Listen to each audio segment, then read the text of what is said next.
In the darkness, nothing is off limits. Expand your perception of reality. Welcome to Blackout with Samantha Scarlette.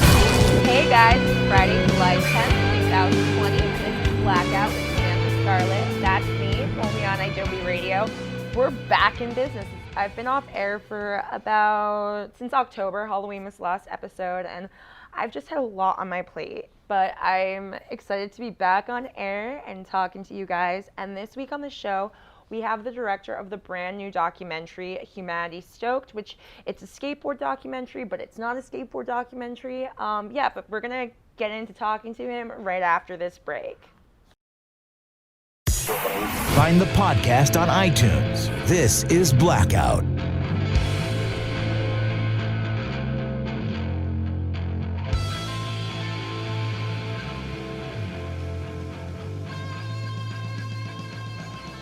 Hey guys, we're back from break and we have Michael Ian Cohen, director of Humanity Stoked, the new documentary on skateboarding on the line. Hi Michael, how are you? All right, how you doing? Great to be here. I'm good too. So before we get into the whole story of like how you got into skateboarding, the documentary, etc., the trailer just went live today. So where can everybody find the trailer if they want to check it out? Oh, yeah, fantastic. We dropped it pretty much everywhere across all our social media. So, on Instagram, Facebook, YouTube, everything is at Humanity Stoked. So, and you could also find it on the website, humanitystoked.com. You can see the trailer there. So, plus we have a lot of guys sharing it. I don't know who's sharing it today, but I know Bob Burnquist just shared a teaser last week, and I think Bam did as well, and a bunch of other guys, Muska. So, I mean, you'll find it. But if you want to get right to it, just go to anything Humanity Stoked, and you'll be able to watch the trailer. It's pretty epic.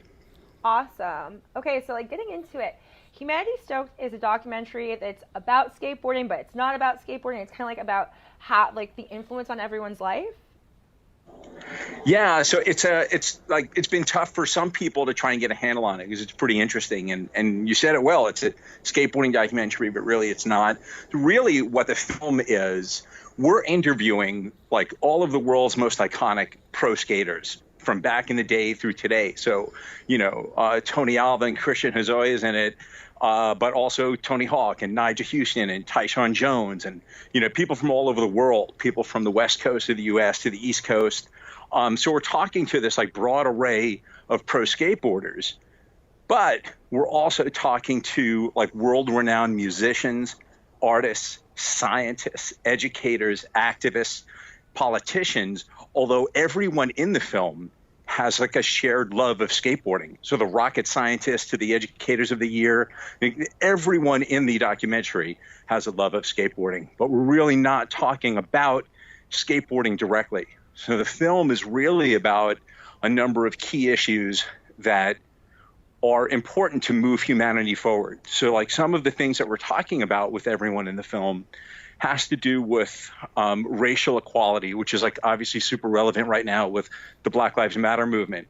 But we're talking about rights and equality for the LGBTQ community. We're talking about environmental issues. We're talking about what we teach our children about fear.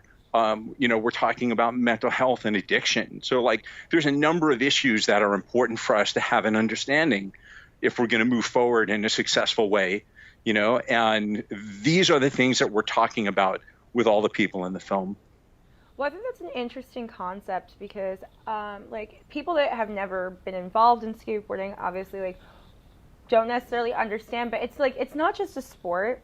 It's kind of when I was a teenager, I studied Judaism, and they were it's not just a religion, it's also a community and a people. And that's kind of what skateboarding is. It's not just a sport. There's a community and a culture that centers around it, and people make friends, lifelong friends through skateboarding. And you might not skate anymore, but they're still your friend, and that was still what brought you together. And you also meet so many people through skateboarding, the way that you're saying, there's a rocket scientist and musicians and there's so many people that wouldn't have met under any other circumstance that come together from all walks of life because of skateboarding. And I really can't think of any other sport, maybe skiing or snowboarding, I don't know if they have a similar camaraderie, but, you know, I don't think people come together over tennis the way that people come together over skateboarding. Yeah, it's funny that you kind of made an analogy about Judaism, because it's true. I mean, Judaism is a religion, but people, depending upon where you are in the world, tend to think of it more as a culture. And even saying skateboarding is a sport, like, you immediately get into problems in people's eyes, because some people don't think of it as a sport. Some people think of it as an activity, or, you know, some people think of it more as like a lifestyle. And I think that you know, skateboarding is definitely unique, and it has this kind of broad connection to people across these different planes. But one of the issues we talk about in the film really is related to that, because I think for people, just humanity, you know, you have a nature to want to understand things. I mean, people want to feel safe. It's like the root of what's driving people, even if they're perhaps not so aware of that on a very low level. But this is just it's an evolutionary biology. If you're a human, you want to feel safe. And one of the ways to feel safe is to believe that you understand something. And to do that, the easiest way is to put a singular handle on something. So, and that's what we're seeing now, like in terms of politics, and in terms of racial divide, and like the world is these complex problems, and people tend to think of them in a very narrow band. And of course, you can't find common ground. You can't resolve things that way.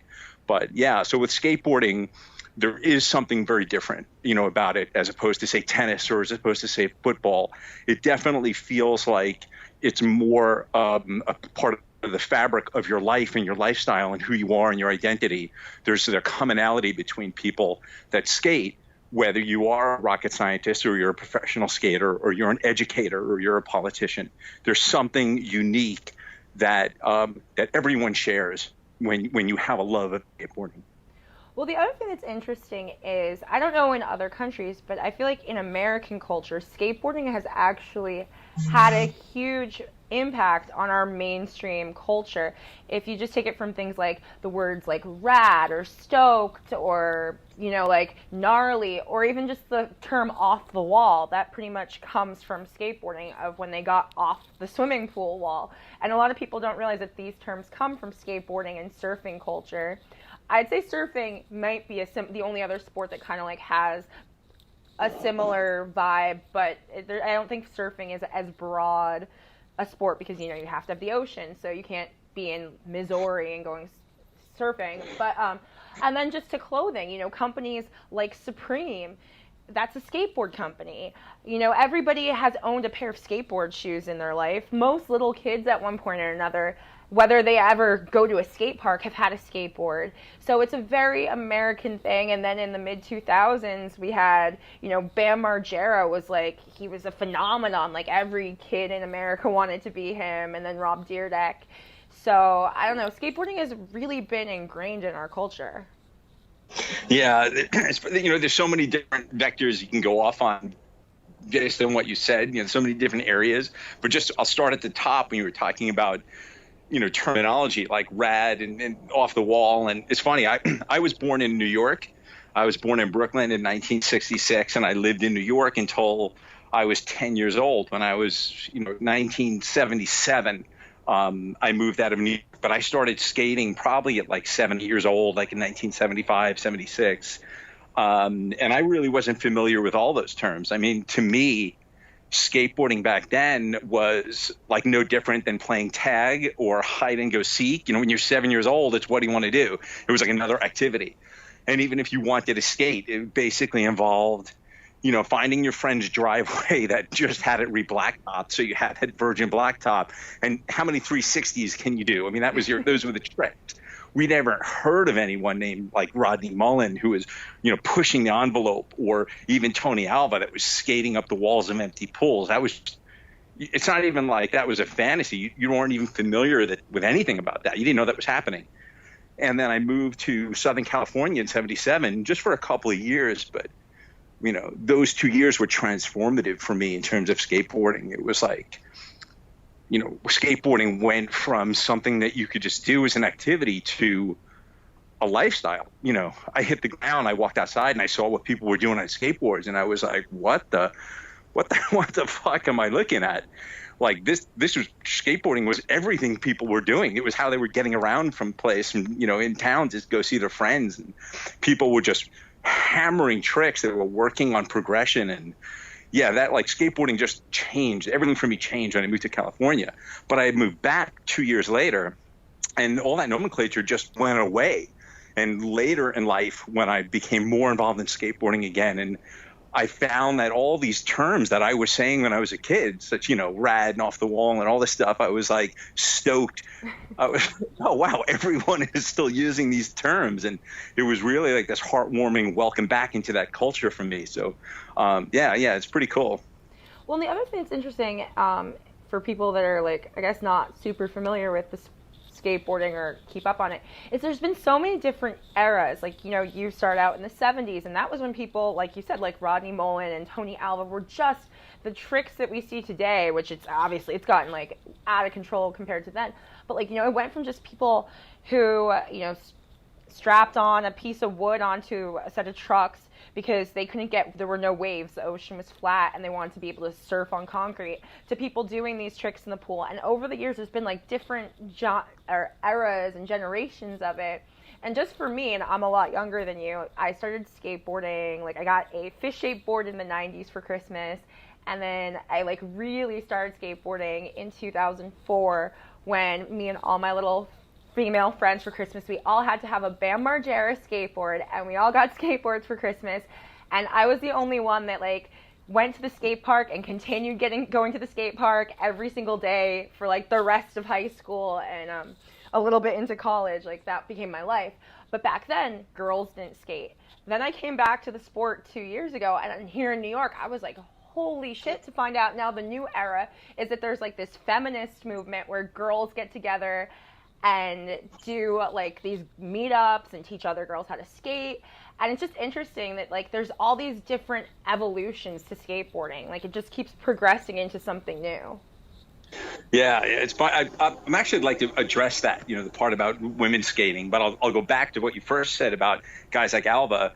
When we released the first teaser, like we released the trailer for the film, we dropped that today, July 10th, but the teaser we released about a year ago, and it was about a minute of an excerpt from something from Tony Alba's interview, which is really beautiful. You should check that out. If you go to, it's on our Instagram, but if you want to find it more easily, you can go to IMDb, Humanity Stoked, or just go to humanitystoked.com and see what Tony Alba is talking about, because it's just beautiful.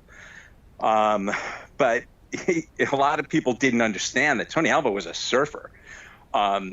So people that are my age, or people that really have an understanding of skateboarding history, yeah, of course they know. But a lot of people just know him more of just this Vans guy, and this guy that was a pioneer of vert skating, going up the walls of pools. And it's true. But he began, with Zephyr on the surf team. So, he goes way, way, way back. But in terms of what you were following up with women, like, we talk about that in the film, like, not just in terms of skating, but we talk about. So again, the film is really not about skating directly. And one of the areas we talk about in the film is female empowerment, which I say female empowerment, and more so than women's empowerment, because women's empowerment doesn't start with women. Mm-hmm. It starts with children. It starts with girls, and it starts with boys. It starts with the things that we teach our girls when they're little. I'm a father of 2 girls, and it starts with what we teach their brothers. So you have to teach, really, as a parent, you need to teach your young girls what behavior, to find acceptable. What you have to teach them what to accept from people in their life, and you have to teach your sons how to respect women and how to treat them equally. So when my kids were little, when my first daughter was little, you're talking about roughly 2000. We went to go buy them a car. One of those little like play school electric cars. You would go to then, like Toys R Us was the place. There was no Amazon, and of course all the guys had like the fire trucks. There's battery operated cars. You would foot pedal, you kid driving around your yard. But all the girl stuff with these pink Barbie cars. And it starts, right then and there, the messaging, that the kids are getting on TV, the kids are getting on the radio, and then the messaging that the parents are giving them are that you better like pink. you're into these demure things, you're into makeup, you're into this, and there's nothing wrong with that. But it seemed like the messaging was that there was nothing else, and so like for me, I encourage my daughters to do whatever they want to do. I didn't push them into skateboarding. I didn't push them into playing softball, but I made sure that all of these things were open to them, and I encouraged all those things equally. And like I said, we talk a lot about that in the film, that, we have to take an active role in what we teach our kids. And skateboarding plays such an important part of that, because skateboarding is hard. Skateboarding, you get hurt. Skateboarding is brutal. If you want to progress, that is, you're going to get hurt. You're going to get scuffed. You're going to get cut. You're going to break an arm. You're going to get bruised. And it's important to let girls know that they should go for this if they want to go for this, because the level of confidence that comes from working so hard at something and progressing and becoming more successful at it, those are lessons that are learned that girls and boys alike, carry through their preteen years or teenage years and their adult years. It's about setting up a pattern that they can recognize, that there's nothing they can't do, and there certainly aren't activities, whether it's skateboarding as a kid or a particular profession as an adult, that should be considered as off limits or feminine versus masculine. These are just limits that we're projecting upon kids, and it's just brutally unfair to them. What I think is awesome is now when I go to skate parks, because when I was a kid growing up in the mid-2000s, I was the only girl. I lived in Scottsdale, Arizona when I was a teenager, and that's a big city, 200,000 people. I was literally the only girl at the skate park. And I think that's part of why, as an adult, I can have so many male platonic friends, because I'm used to just as a teenager, I was just one of the boys. I was there at the park with the guys, chilling out, and we were equally, we were friends. I was never as good a skater as them.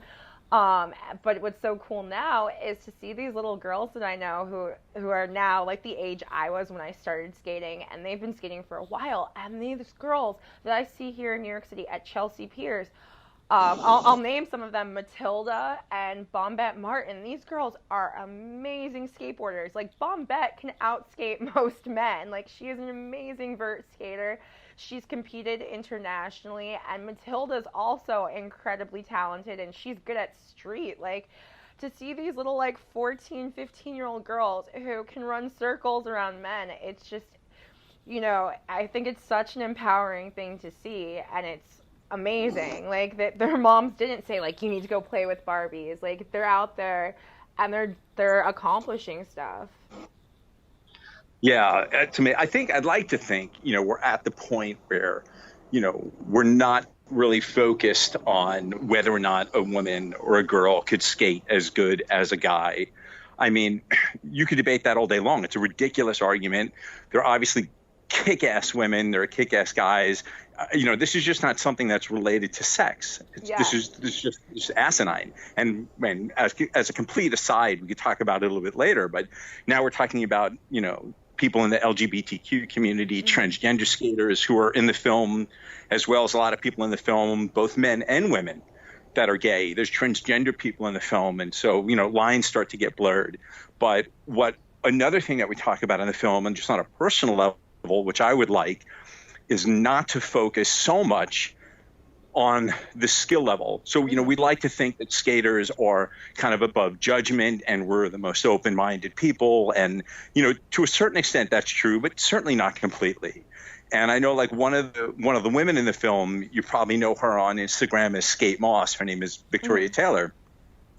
One of the things that she spoke to me about in her interview is how much shit that she takes on a daily basis, how much hate and loathing she's got to field online, because she's look, she's not the world's best skater. And so people are really fucking slamming her about, why do you post this shit? You're a poser, you're this, that, whatever. And the whole construct is just incorrect. It's I agree. You don't have to be the world's best skater. You could just have fun. No one is obligated to be the world's best skater. What if someone, what if the world's best skater is, in the female world is, say, Letitia, and the worst skater is some kid that can't even do an ollie in a park somewhere? And it's like, it shouldn't have to be where if someone's having fun, they need to be at a certain skill level to have worth, or to have fun, or to post about it. And it's like she doesn't make any claim that she's the world's best skater, nor does she necessarily want to be or have to be, and she shouldn't be eating shit for it. And so I wish that, people were just a little bit less judgmental and just accept people. And that kind of really is reflective of what's going on today, even outside of skating, just in politics, societal issues. People are just really quick to judge, and they're really quick to become reactive and express anger and judgment, and it's all just unnecessary. It doesn't serve any purpose, So it's funny that you say that and bring this up, because I actually had kind of an argument with somebody on Instagram today, which was similar. I mean, so I say I've started skateboarding when I was 14, but I stopped when I was 9, right before I turned 20. I had a head injury, a severe head injury skateboarding. So I didn't stop immediately, but I kind of whittled off, and then I stopped skating parks for probably 7 years or so, and then just started back up again 2 years ago. And when I started up again, in 2000, when was it? Honestly, it was a year and a half ago. It was beginning January 2019 that I started skateboarding again. And so I basically had to relearn everything. And even before my accident, I was never the best, like you're saying, I was never the best skateboarder, and it was never about that. I just loved skateboarding, and it made me happy. And so today on Instagram, there was some post about something to do with something ridiculous, like deodorant. And I was like, oh yeah, I started wearing men's deodorant when I was 14 because I was skateboarding. And this woman commented, she was like, well, I went to your page expecting to see a bunch of great skate tricks, and all I saw was some shitty skate skills. I guess you're only 15 years old now. And I commented back to her, and other people actually chimed in, because it was funny. On her page, she says she's into kindness. I was like, I'm not trying to win the X Games. You don't even know me. You're just randomly judging me. I'm I had a head injury, and so I'm not, at 30 years old, I'm not looking to get hurt. I just love skateboarding. I don't care what my skill level is. And I totally agree with you. If you suck, if you can just push down the street, people have been killed just pushing down the street. Anytime you step on a skateboard, it's dangerous and you're risking injury. So my hat's off to anyone that gets on a skateboard, let alone if you can do the 900, that's fucking amazing. But even if you can't, just the fact that you try, whatever your skill level is, I give anybody an A for effort, Yeah. Although it's funny, just a quick side note in terms of 900s, that the ante is up from Gui Khury. Yeah, I forgot last summer. Last summer there was the guy at the X Games. He did what was it, the 12 some. Well, Guy's been doing 1080s, but guys have done 1080s before on a mega ramp. But you're talking about getting 15, 20 feet of air. But Gui was the first person ever. Not even Tony Hawk was able to do a 1080 just on a regular vert ramp on on a half pipe. So, unbelievable. Kudos to Gui, who's also in the film, by the way. And we'll talk about him more later if you want it. But Gui has dealt with, he's a little kid. He's dealt with 5 years of brutal systemic bullying. Just I was crying during his interview, because you should not hear a kid 10 years old, talking about his heart breaking open into pieces. But, we'll get to that. But yeah, in terms of this woman who was giving you shit, this really has a lot to do, not so much with skateboarding. I think with something that you're just seeing happening in America and just around the world is this entitlement. There's this growing kind of sense of entitlement, not only in terms of what you feel you're entitled to by the government, what you're entitled to in terms of environmental protection, what you're entitled to, whether or not you should be able to carry guns, whether or not you should be able to do any number of things. But people on this kind of macro level, they set up expectations for people that are based entirely on nothing, and then they project those expectations upon you.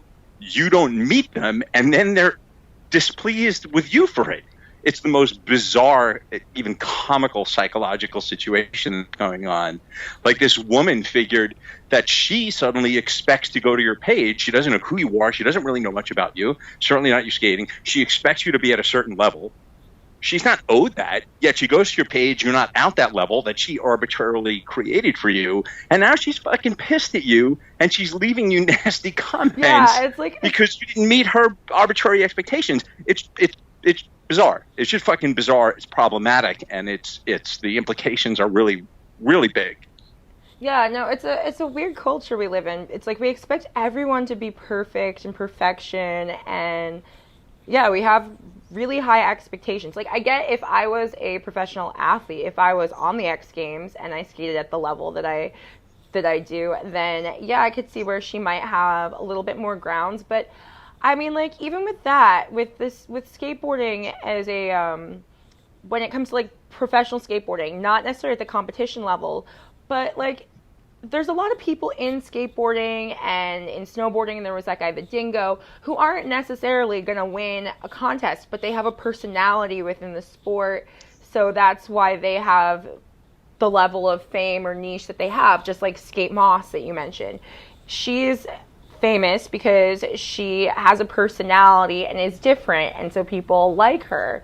And it had I've seen her stuff. I'm honestly shocked that people are giving her shit because she's like a really good skateboarder, at least from my opinion. Like, yeah, no, she's not Letitia, but she's definitely like, she is above average. So I don't understand why anyone would give her hate, but I guess they expect her to be like able to skate in the X Games or something. Well, I mean, the fact of the matter is, you could objectively say why, at least to a certain extent, and that's because she's into fashion. She's generally concerned with fashion. That's her thing. That's what she went to school for. That's what she wants her profession to be involved in fashion. And she has a certain look. She's got this cool look. And so then people are quick to judge and say, well, that's all your worth is, and you're not a good enough skater. But like I said, I mean, if she couldn't even do a single olive, she couldn't do a kickflip, and she pushed Mongo, and she carried her board by the trucks. My feeling is, guess what? It's none of your fucking business. And, throughout the making of the film, I've spoken to everyone. I've had these conversations, these personal conversations with everyone from, Houston to Hawk to Burnquist to Tyshawn to old school guys like Alba and Christian, and no one that I know at that level that has any sense of security in themselves and who they are. They don't care. No one that I know thinks that that's really proper. They think that's fucking ridiculous. And it's so, when I look at people that want to call out a mall grab and they want to call out a poser, it really makes me stop and wonder. And, I'd like to say to those people, really, why do you care? I get that you're working on your progression. You're out there every day. You're freaking eating the pavement, you're paying your dues, you're putting it in, whatever. And so I get it. Now someone comes along and they're not doing that. They're posing with pictures with skateboards, or they're really not that committed to it. And this bothers them because if they're getting credit for your hard work. And the question is that I would always ask these people is, really, what's going on inside you that you care? Is that why you do it? Because you want credit for it? Do you do what you do as a skateboarder? Do you work so hard because you want to feel special, or because you love it?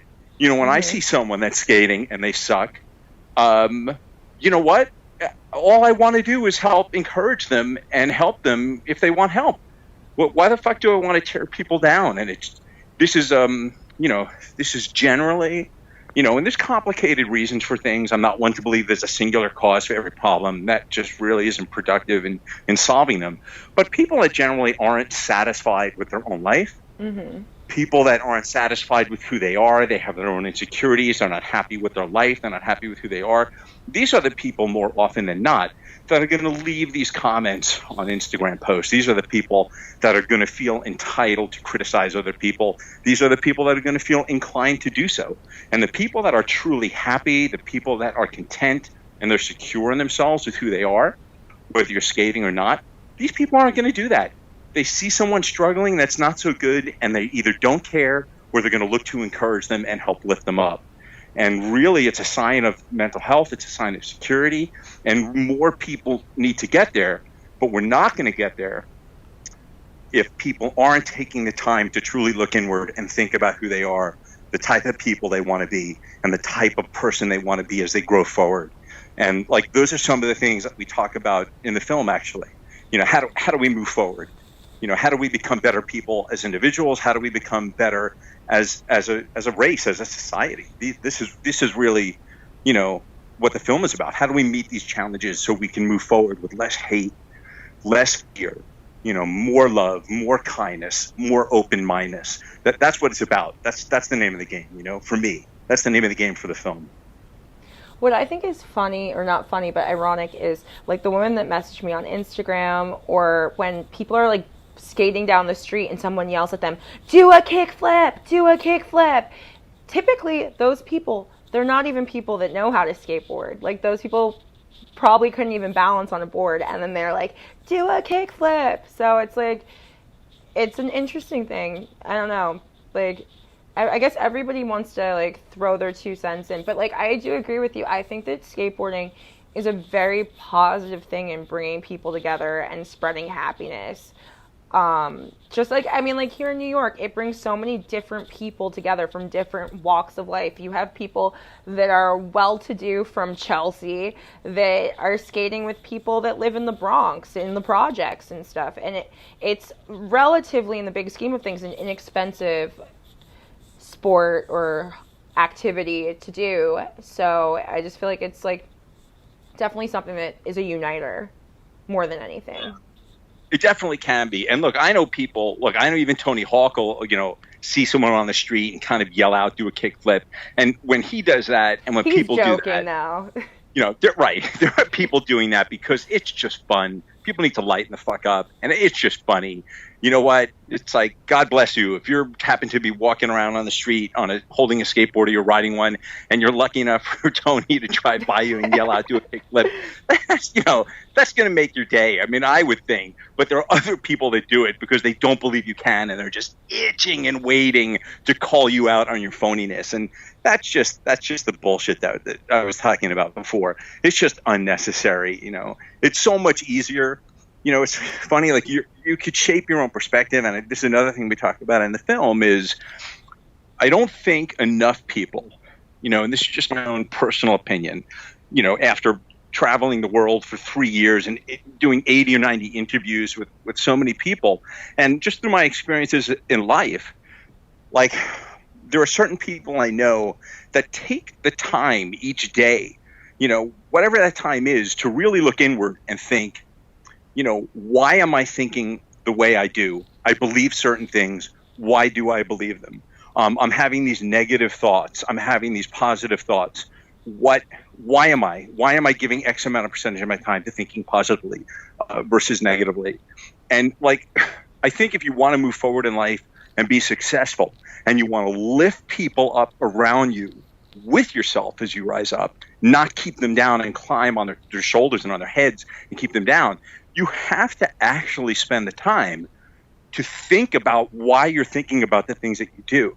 You know, like, we all have 24 hours in a day, and we need to choose the types of things we're going to focus on. We need to choose the types of mental attitudes that we're going to have. And I don't know that enough people that I've seen do that, but I do know from my own experience that from the people that do take the time to do that, the trajectory that their lives are on are the types of lives that people are envious of. That they look at those lives and they say, wow, why is that person so happy? Why does that person seem to have so many opportunities? Why is that person successful, whether that's monetarily or through whatever endeavors they want to spend their time in? And the crux of it really is what I just said. You can either sit in the back seat and be driven around by yourself, or you could get in the front seat and decide where you want to go. What do you want to think about? What perspectives do you want to have? And then, you know, also, like, there are certain guys in the film that'll take this one step further. Guys like actually Bam's brother, Jess, guys like Steve Van Doren. There are certain guys in the film that have spoken to me specifically about choosing the types of media they want to expose themselves to. Mm-hmm. And so when, like, you could be liberal minded. I know, like, a lot of skaters tend to be more liberal-minded. They tend to align themselves more with democratic values. They're pro-Black Lives Matter. They're pro-LGBTQ issues. They are in support of equality. They're in support of protecting the environment. Skaters, and more so, not everyone. Just quick tangent. I interviewed a transgender skater. Shockingly, a Trump supporter. This was way back in 2017. I'd like to think that person has seen the light by now, but who knows? I'm not going to mention anyone's name. I'm not looking to cause any problems for anyone. Don't out them. I think being outed as a Trump supporter is probably worse than anything with the LGBT community. Yeah, I feel like if you are a transgender person, you have enough challenges in your life, in society, depending upon the area of the country you live in. You don't need me outing you on radio that you're a Trump supporter. But the point is, you've got to choose. Are you going to watch CNN all day when you turn on the news? Are you going to watch Fox News? Neither of those plans are good. Yeah. They're both dangerous because you end up having this kind of conical vision, this cone-shaped vision, and where you point it is going to determine what information comes into you. And that information, watching that news all day or watching the other news all day, that's going to start to shape your perspectives on everything. What do you think is right? What you think is wrong? What you think is fair? What you think is unfair? And those things are then going to cause you to react with anger or with support when you see certain people in certain struggles. You're going to feel empathetic or you're not. And so you have to not only make a decision as to the types of things you want to think about, the types of feelings, the types of ways you want to feel, and the types of media you want to allow into your mind, and the types of people, and this one's super fucking important.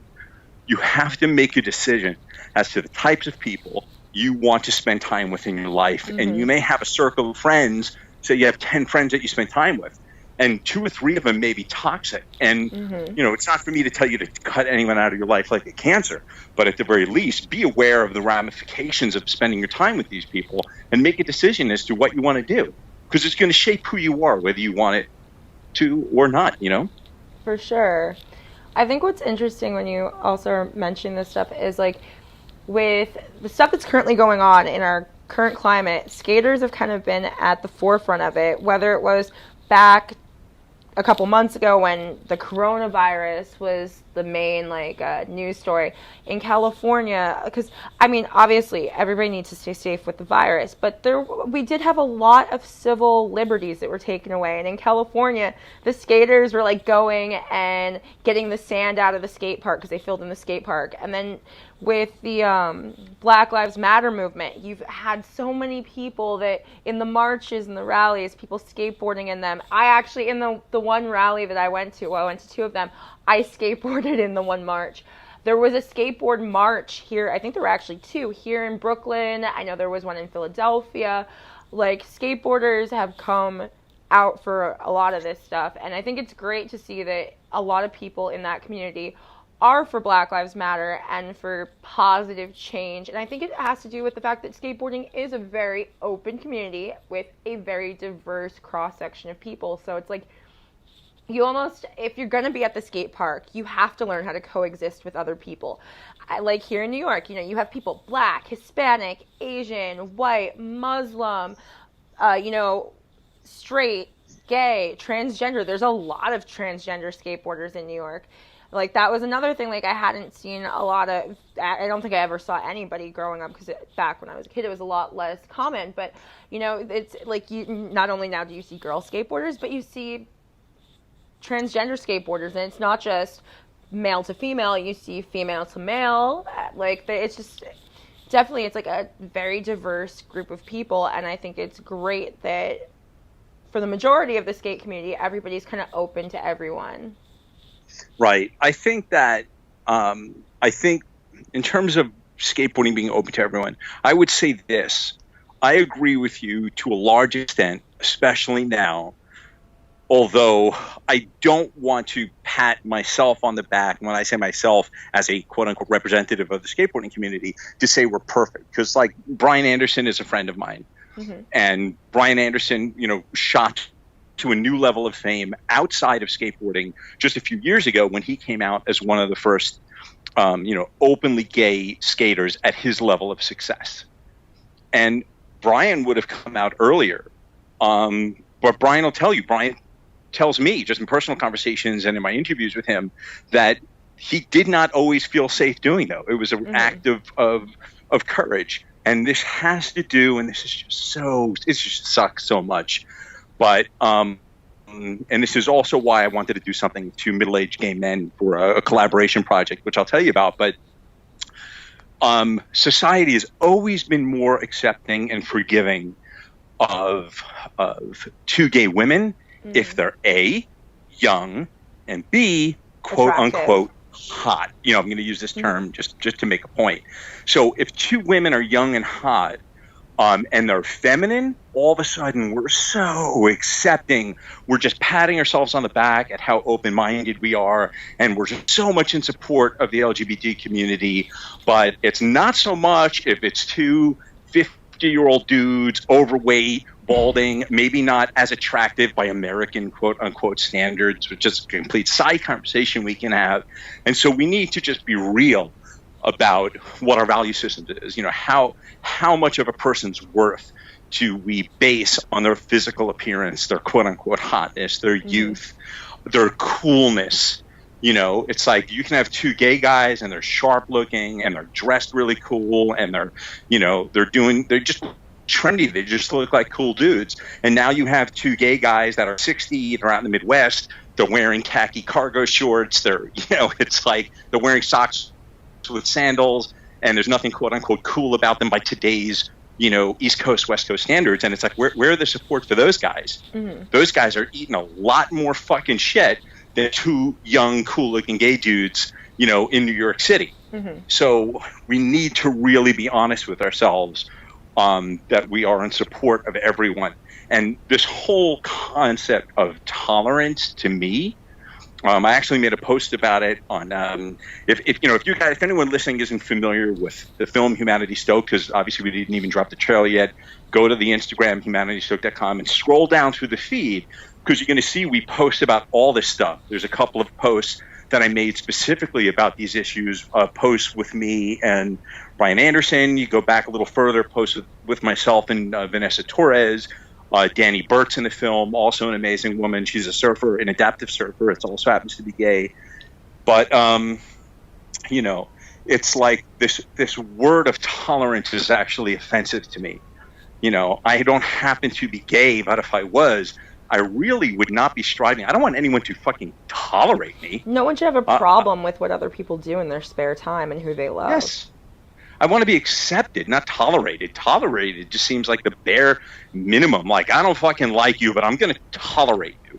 And it's like, I don't know how this became the benchmark to shoot for tolerance. I wish that word would just be stricken from the vernacular regarding, gay rights and gay equality, which is another thing, by the way, that I talked about in the film, because I think that gay rights and gay equality are two very different things. And whether you're talking about gay people, or you're talking about women, talking about transgender, where you're talking about black people or any other ethnicity, where you're talking about rights and equality, the rights have to do with what the law provides protection. So this is, you may have certain laws on the books that provide you with certain rights, but those rights by law have nothing to do. You can have all the laws on the books that give you rights, but that has nothing to do with how you are going to be sneered at in a playground as a child, how you're going to be teased. It has nothing to do with how you're going to be ostracized by your friends or people that you think are your friends, or how you're going to be ostracized by your coworkers. So rights and equality are very different things. We need both, but the rights are actually easier to achieve because all we have to do is vote for people that are aligned with our value systems that are going to pass that legislation. So please, like I always encourage people, just fucking vote. If you've never voted before, register and vote. And I won't get off on a huge tangent about that right now, but I can go for another hour just on that. But in terms of the equality, that has nothing to do with politics. That has to start with your mom and dad. That has to start at home with the examples, your parents. People are listening to this, that are of age where they're thinking about having kids or they have young kids. It's the examples that you set for your kids about how you treat and how you feel about people that are different from you, whether it's your skin color, whether it's your sexual orientation or gender, whatever. That's how you achieve equality. And it takes time. It takes a generation. And we can't let off the gas. But they're just two different things. And it's such an important difference for people to understand, because the way you achieve each is very different, I guess is what I'm saying. I feel like by the time like Generation Z has had children, I feel like the tides will have completely turned, because I feel, just from the 90s and stuff, the outlook on everything is vastly different. There's a lot going on right now with looking back at old media where they're taking movies mostly to do with race and like let's say like how they took Gone with the Wind off of HBO Max, which I personally think is wrong. I think it should be up there. It should have a disclaimer, but I don't think that we should erase the fact that this is how things were and what was acceptable X amount of years ago. But we've been evaluating stuff. But if you even just look at like films that came out 20 years ago and how they treated race, but also sexuality, and feminist issues. There's so many movies that I don't think would be able to be made under today's standards. Like movies like American Pie would be considered extremely sexist by today's standards, and even Dude, Where's My Car, which is a very harmless movie. There's like a scene where there's a straight couple making out, and then the two dudes, they start making out with each other, like joking, like mocking, and then the straight couple looks at them in disgust. By today's standards, that's homophobic. Right. But yet 20 years ago, it was perfectly fine. So just the progress that we've made, where we're at a point where like movies from 20 years ago are kind of like definitely would not get made today, or not allow the scenes that we see in there. I think that I really truly believe that by the time Gen Z has kids, it's going to be a very, very, very different world.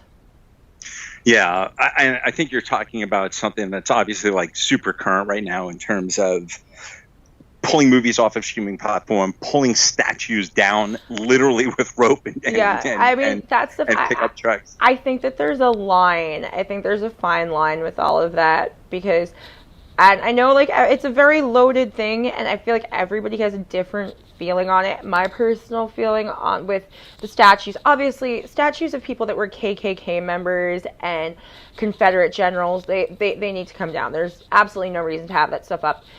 But when it gets to like the presidents and founding fathers, that's where I'm kind of like, it's more of a gray area, because you take basically man, I'm gonna call you guys out. If you take basically any powerful man in history, and it's not even just white European men. You go back to like Genghis Khan. He raped and pillaged. Every powerful, famous, successful man, like in historical figure, they've been very problematic. But unfortunately, that's just how things work. King Henry VIII killed several of his wives just so that he could get married to other wives. So it's like, if we go back and micromanage every really shitty thing that every shitty guy has done through history, we're not going to have anybody left. So I think what we need to do is we need to obviously be educated on, like, yeah, George Washington owned slaves. So did Thomas Jefferson. It was not okay. They did bad things. However, they also made very important positive contributions to our country and our society. And so we have it's like the art from the artist. We celebrate George Washington for being the first president of our country. We do not celebrate the fact he had slaves, but we will not rename the state of Washington or DC. I think there needs to be a line that we draw it at, and I think we need to learn from our mistakes and not repeat them. Right. Well, I mean, you're making a couple of good points. So for one thing, first of all, for those who don't know me, I'm white and of Eastern European descent. So, and it's kind of weird that people feel like, that white people versus black people have more or less of a right to voice an opinion on something. And I totally get where they're coming from. Mm-hmm. But like anyone that's trying to be fair, because fair is subjective, anyone that's trying to be fair, anyone that's trying to be reasonable does have a right to be part of a discourse. I agree. But what you don't have, and this is one of the problems you touched on before, is the right to have all of your fucking expectations met. Mm-hmm. And that's when we get into problems. So you have certain people that want to have all these statues brought down, and that is the right. And I'm fully in support of the Black Lives Matter movement. I was very lucky because I didn't grow up with bigotry and racism in my family. Mm-hmm. I've never seen my father say a bad thing about anyone that was different from him in any way. And I grew up, I would go to work with my dad in Brooklyn, and, I would spend my days with white people, black people. At the time, like, there were a lot of Puerto Rican people. And so I was exposed to different cultures and colors and people from a very early age. And I always have these memories of my father treating everyone just equally. And so I was fortunate in that I didn't grow up with racist and bigoted and biased examples. But, getting back to it, so we have all these expectations about, there are people that feel like, well, this statue needs to come down, but that doesn't mean that you have a right to yank it down, but I get the inclination to do so. I get you may be in a position where you feel like, I have fucking had it. It's been it's decades and decades, and this shit's still going on. We got to watch a cop murder fucking Floyd, like literally in broad daylight, so brazen that he's not even afraid that he's being filmed to murder this poor man. Like, I get the outrage. I want to yank a fucking statue down myself. But the problem that I have, and I'm by the way, I'm for, I just want to make it clear, I'm for removing the statues. I'm down with that. It's the people that are against it that are saying that we're trying to rewrite history. And what I would say to that is, we're not trying to rewrite history. Put those statues in a museum. We should use those statues as a means to educate people. There's a difference between rewriting history and choosing which historical figures we want to celebrate as perfect.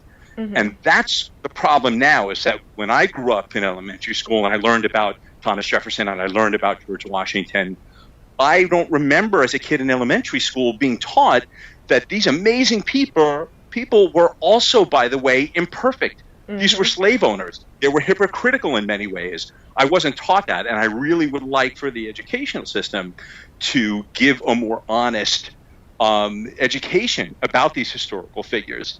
And we talk about that in the film too, how we need to change the education system in a number of ways, and that's one of them. Because right now, the way that we were teaching, when I say now, I mean I'm 50, but when we talk about when I was in school, at least, everything was whitewashed. Mm-hmm. And I think that children, especially today, are capable. They're smarter and they're capable of handling the truth. They're capable of handling a truth where parts of a person may be in conflict with their proposed value systems. We're shortchanging children by not teaching them, what these people did that was horrible. George Washington owned hundreds of slaves by the time he died. And George Washington, by the way, he knew it was wrong. So let's give him credit for that. But he didn't do shit about it until he died. He put it in his will. And it's like that, you know what? You don't get credit for that. Nope. Do you get more credit than a guy that didn't put in his will? I don't know, maybe a little. I mean, but you don't get a lot of credit for that. You're still a scumbag regarding owning slaves. And where is your value system? And I just would prefer if kids were taught that, we're given a more accurate representation of the kids, of the other people that kids end up idolizing. I think it would be helpful for people. Yeah, I mean, growing up, I'm 30, so I was in school in like the 90s and the 2000s, and I don't think it was from school, but I did know about like Thomas Jefferson with Sally Hemings, but the way it was presented to me was that he had an affair, or a mistress who was an African American or mixed slave. But obviously that talk has been coming up a lot lately about him and Sally Hemings. So today, actually, I was curious and read the Wikipedia entry on it, and I was like, absolutely. I mean, like, I knew at this point, obviously, like, he raped her and stuff, but like, I was horrified to find out not only did he like rape her and stuff, She was 14 years old. He had owned her since birth, but she was actually given to them as part of his, like, now when he started seeing her, deceased wife's dowry. And she was his wife's half sister because his father-in-law raped a slave, and she was the daughter of it. So it's like and then he had 6 kids with her. Like, that's a very loaded, messed up situation. And yeah, we deserve to learn about that in American history instead of just knowing, oh, Thomas Jefferson, he wrote the Declaration of Independence, he was a great guy. Like, there's so much stuff there that we need to unpack and go way deeper into American history and evaluate the roots of our country. And, you know, when you really look at things so much closer, it makes sense why we have the issues with systemic racism in this country that we have today. And just the fact that slavery went on as long as it did in this country, I think is a big reason why this country is so racially divided. Because I can't speak 100%, but I've only been to England once. But when I went to England 5 years ago, from my experience of being in England was that if someone was black, in England they don't call them black British. They're just a British person. If you're of African origin, you're a British person, just like a white person in England is. And people seem to be treated more off of their socioeconomical and education level rather than the color of their skin. Whereas in this country, we don't have this. You can be Barack Obama, who is a Harvard-educated black lawyer, and his wife is also I forget what college she went to, but she's also a lawyer, and they're still treated down upon, even though he was president of the fucking country.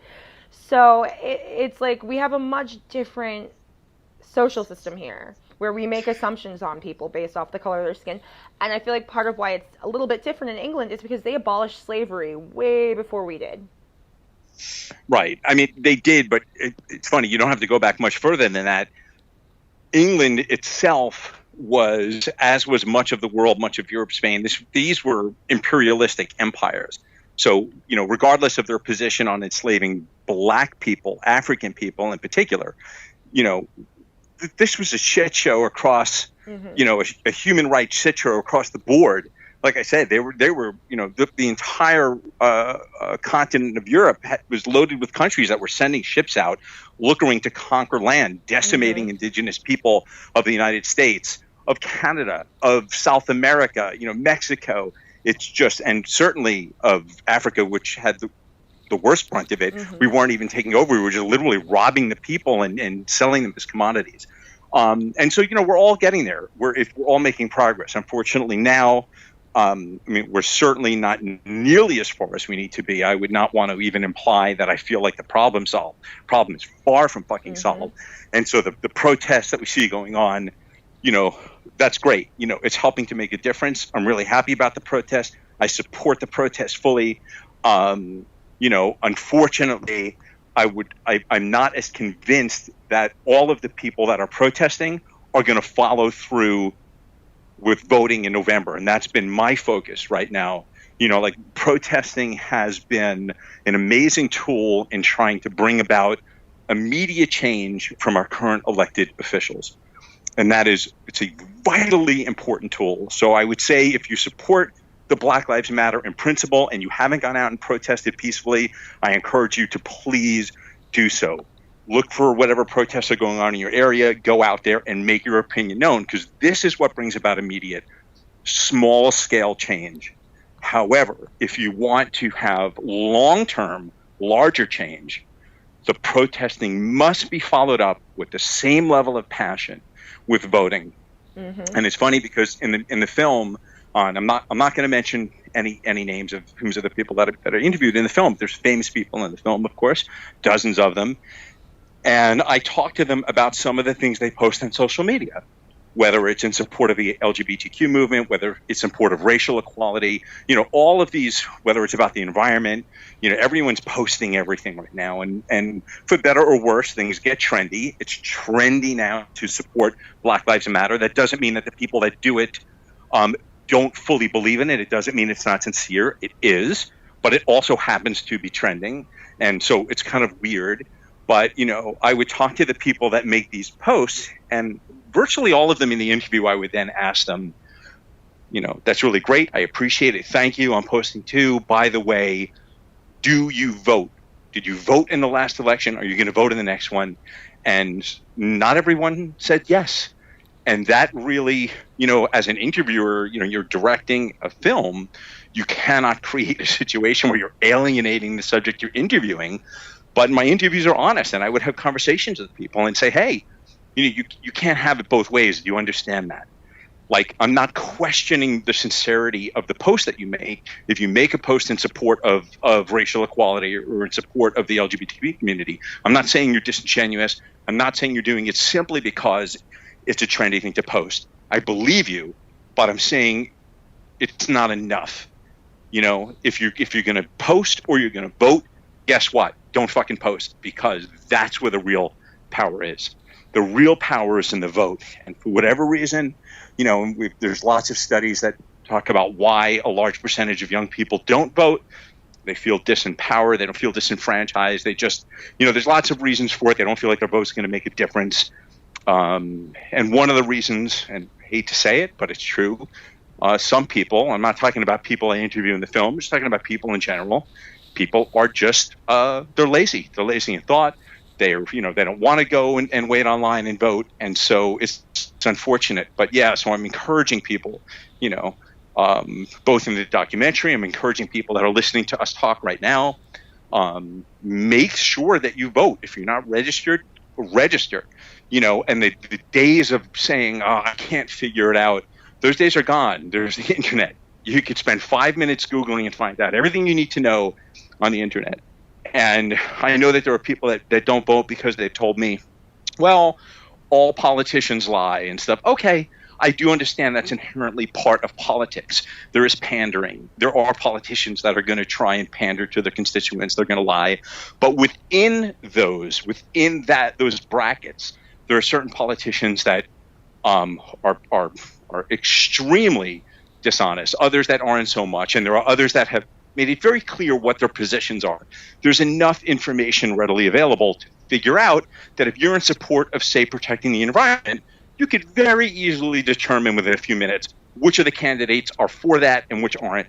If you're really in support of equal rights and equality for the LGBTQ community, within a few minutes you could definitely figure out which are the candidates that are going to support that and which aren't, and so on and so forth down the line of whatever the issues you care about.